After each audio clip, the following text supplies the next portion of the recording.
Here is how you can stop music after a certain time on your Android. So let me get started. If this is your first time on Foxtecc, definitely subscribe for more tips and videos like this one. So a lot of people might want to go to the clock app and the timer, but there isn't any way to decide that the after the timer is done that it's gonna stop playing the music, right? We can do that on the iPhone, but not here on the Android. So what we have to do is to get a specific app from the Play Store which is going to get it done. So you can look up a sleep timer on the Play Store.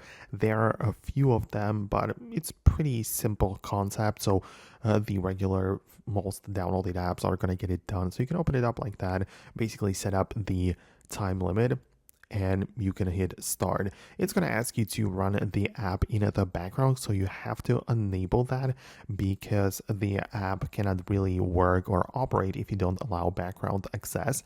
But once you do, then after this time is up, the music will stop, whatever it might be. It might be the Apple Music, YouTube, Spotify, whatever you are currently listening to. And speaking of those services, some apps like Spotify, for example, those might even have a dedicated built-in sleep timer into the app. Like, you don't even have to download anything. Just if you are listening to some kind of streaming service, just pay attention to the sleep timer if it's not by any chance already part of the app, in which case you wouldn't need to download anything from the Play Store and you would already have that built in. But that is all for me. I hope I was able to help. Thanks a lot, and I'm going to catch you in the future uploads.